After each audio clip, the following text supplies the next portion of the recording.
Last class में हम लोगों ने एपीएस और एमपीएस के बारे में पढ़ा था।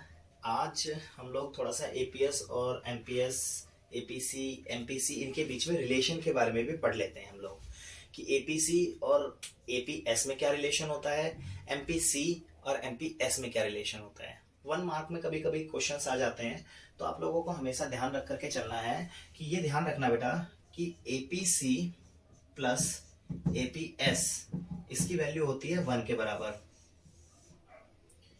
एमपीसी प्लस एमपीएस इसकी भी वैल्यू होती है 1 के बराबर। एक एक नंबर में कई बार क्वेश्चन आ जाते हैं कि प्रूफ करो कि एपीसी और एपीएस 1 के बराबर क्यों होती है।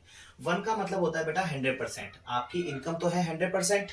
अब अपनी इनकम का कुछ हिस्सा तो आप कंजम्पशन पर खर्च करोगे और कुछ हिस्सा खर्च करोगे सेविंग पर। वेरी ऑब्वियस है इस चीज को। अगर आपने 80 रुपए खर्च कर दिए कंजम्पशन पर, तो बचा हुआ हिस्सा 20 रुपए कहाँ खर्च करोगे? सेविंग पर। तो 80 और 20 टोटल कितना हो गया? 100 हो गया। ये एक जो होगा वो 100% वैल्यू को दिखाता है। अच्छा, एपीसी और एपीएस ये परसेंटेज वैल्यू दिखाते हैं कि ये कंज्यूमर कितना परसेंट खर्च कर रहा है। सेम ऐसे ही एमपीसी और एमपीएस ये भी 100% वैल्यू को रिप्रेजेंट करते हैं। इसी वजह से देखो, चेंज इन इनकम, जितना इनकम चेंज हुई 100% चेंज हुई, उसी 100% चेंज इनकम का आप कुछ हिस्सा खर्च कर दोगे अपनी। भाई जब इनकम चेंज होगी तो सेविंग भी चेंज हो जाएगी, और जब सेविंग चेंज होगी तो कंजम्पशन भी चेंज होगा।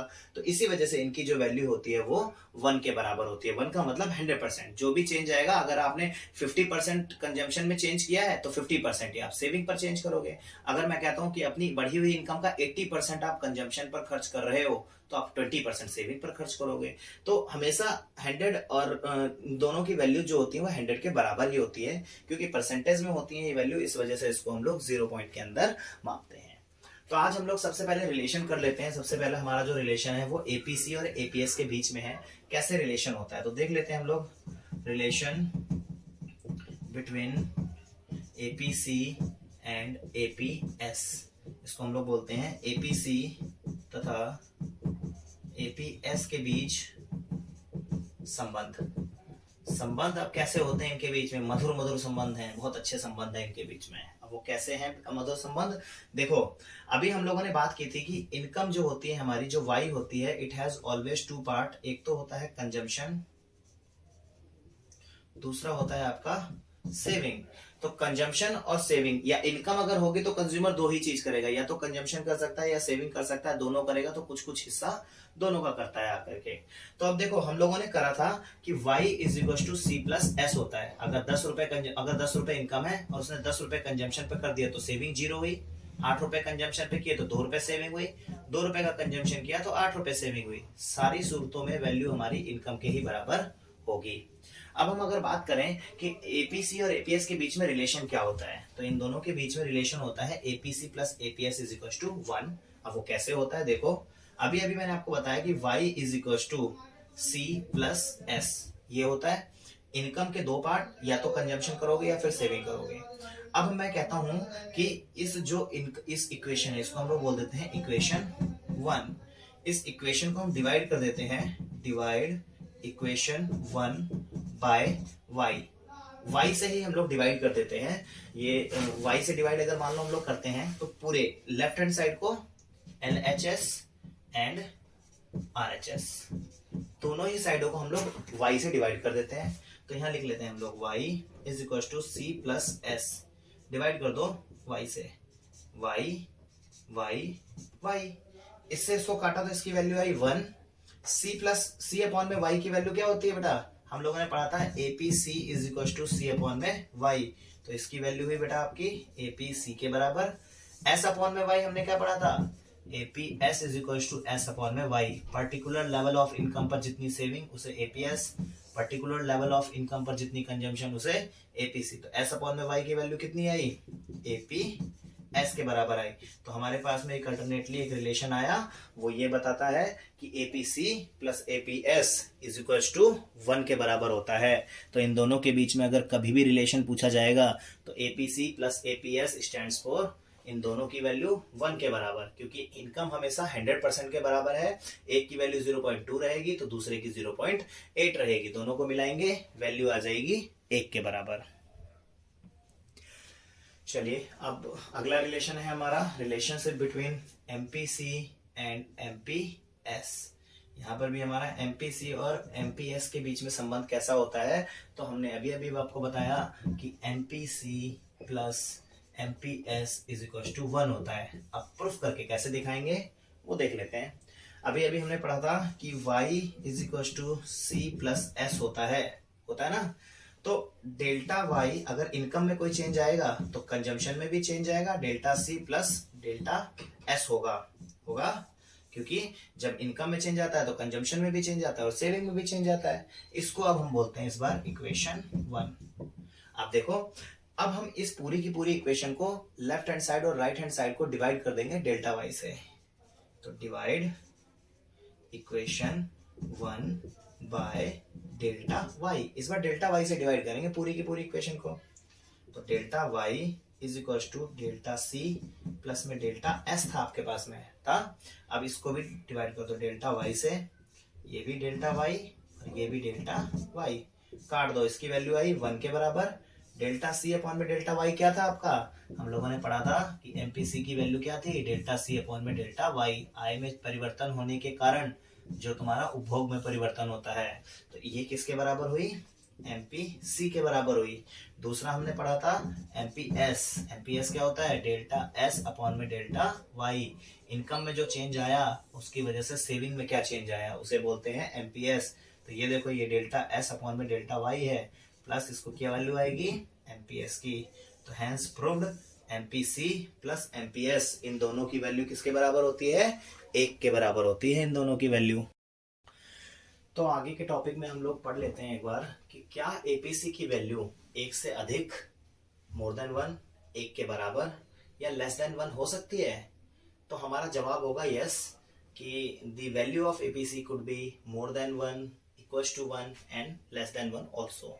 अब आप लोग मुझे बोलोगे कि अभी तो हमने पढ़ा था कि जी एपीसी प्लस एपीएस की वैल्यू 1 के बराबर होती है, अगर 1 से ज्यादा हो जाएगी तो फिर आप कैसे प्रूफ करोगे। तो ये ध्यान रखना बेटा, एक की एपीसी की वैल्यू जितनी 1 से ऊपर जाएगी उतनी ही वैल्यू एपीएस की माइनस में आ जाएगी, और उन दोनों की ही वैल्यू मिला करके वैल्यू कितनी आएगी, अल्टीमेटली 1 आएगी। क्वेश्चन कर लेते हैं, तब समझ में अच्छे तरीके से आएगा आपको। चलिए, इसके समझने के लिए हम लोगों को सबसे पहले एक डेटा के थ्रू एनालाइज करना पड़ेगा। डेटा क्या बोलता है, y मेरी कितनी थी, 0, 50, 100 और 150। ये हो गई आपकी y। कंजम्पशन की अगर मान लीजिए मैं बात करूं तो कंजम्पशन है मेरा 0 लेवल ऑफ इनकम पर भी मैं कुछ ना कुछ कंजम्पशन करता ही करता हूं। तो इसकी वैल्यू है आपकी 20, 60, 100, 140। ये हमारी इसकी वैल्यूज हैं। अब अगर मान लो हम बात करें कि सबसे पहले अब हमें एपीसी निकालना है, तो एपीसी क्या होता है बेटा, सी अपॉन में वाई होता है। चलो हम हर लेवल पर एपीसी की वैल्यूज फाइंड आउट करेंगे, देखेंगे कि क्या इसकी वैल्यूज आ रही हैं 1 मोर देन 1 के बराबर। पहले लेवल पर देख लेते हैं, एपीसी की वैल्यू सी अपॉन में वाई। सी कितना है 20 अपॉन में वाई कितना है 0, इसकी वैल्यू आई इन्फिनिटी मोर देन 1। अगले लेवल पर आते हैं, कंजम्पशन कितना है 60, इनकम कितनी है 50, काट दो इसको, वैल्यू आएगी 1.2 मोर देन 1। इसके बाद में यहाँ पर 100 है कंजम्पशन और 100 ही है इनकम, काट देंगे, वैल्यू आएगी 1 इक्वल्स टू 1। अगला आ जाता है, यहाँ पर देखो, यहाँ है हमारी कंजम्पशन 140, इनकम है हमारी 150, काट देंगे, आंसर आएगा 0.93। देखो बेटा, यहाँ वैल्यू कितनी आई, मोर देन 1, ये कितनी आई, इक्वल टू 1, इक्वल्स टू 1, ये क्या आई आपकी, लेस देन 1। एक से ज्यादा भी आई वैल्यू, एक भी आई वैल्यू, और वैल्यू 0.93 भी आई। अब देखो, इसकी वैल्यूज को हम लोग यहाँ पर रख लेते हैं, यहाँ पर एपीसी की अभी आगे रिलेशन स्टैब्लिश करने में काम आएगा। देखो 1.2 रख लेते हैं, फिर 1 रख लेते हैं, फिर 0.93 रख लेते हैं, इन्फिनिटी वाले को छोड़ देते हैं, उसकी कोई जरूरत नहीं है, अभी आगे काम आएगा रिलेशन बताते टाइम पर।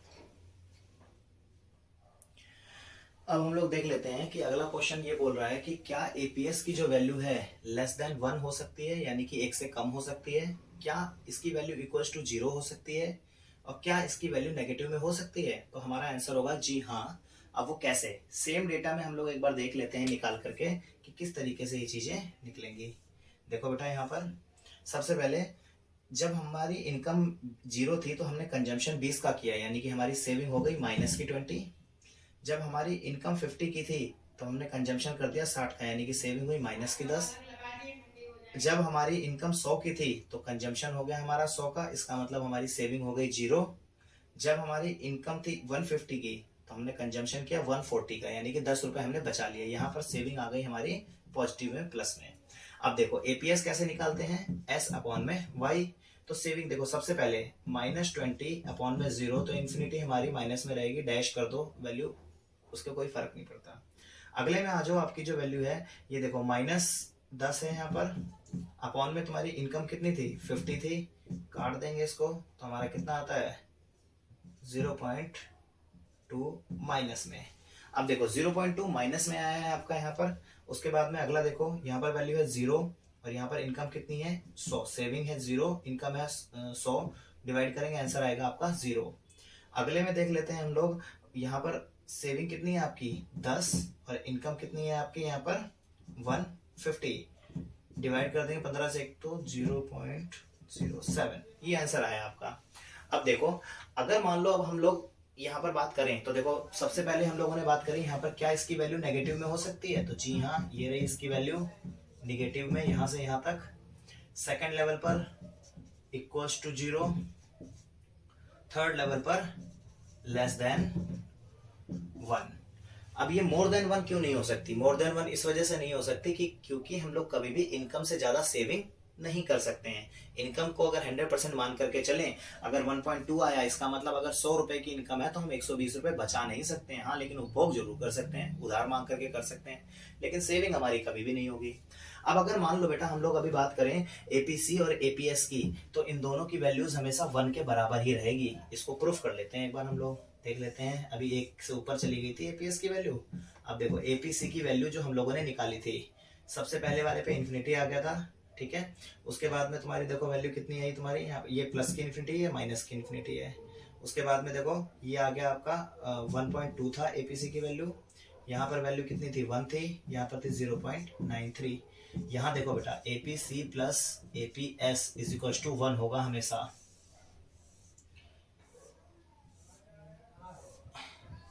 डैश पहले वाले पे छोड़ दो, इन्फिनिटी वाली वैल्यू है। अब देखो यहाँ पर एपीसी की वैल्यू कितनी है 1.2 और यहाँ पर एपीएस की वैल्यू कितनी है -0.2, करेंगे तो आंसर कितना आया 1। यहाँ देख लो एपीसी की वैल्यू कितनी है 1 प्लस इसकी वैल्यू कितनी है तुम्हारी 0, ये भी तुम्हारा प्लस था और ये माइनस था, प्लस माइनस माइनस 0 हो जाएगा। 1 + 0 वैल्यू कितनी आई 1। यहाँ देख लो इसकी वैल्यू एपीसी की 0.93 प्लस इसकी वैल्यू आएगी 0.07, तो 93 वैल्यू है कितनी 1। तो हर केस में, हर सिनेरियो में एपीसी प्लस एपीएस की जो वैल्यू होगी वो हमेशा 1 के बराबर होगी। ये चीज आप लोगों को हमेशा ध्यान में रखनी है। और यहाँ से क्वेश्चंस भी आते हैं कि डायरेक्टली 3 नंबर का क्वेश्चन आ जाएगा कि could the value of APC be less than 1 equals to 0 और नेगेटिव। तो आप लोग विद एग्जांपल इस चीज को अच्छे तरीके से एक्सप्लेन कर सकते हो।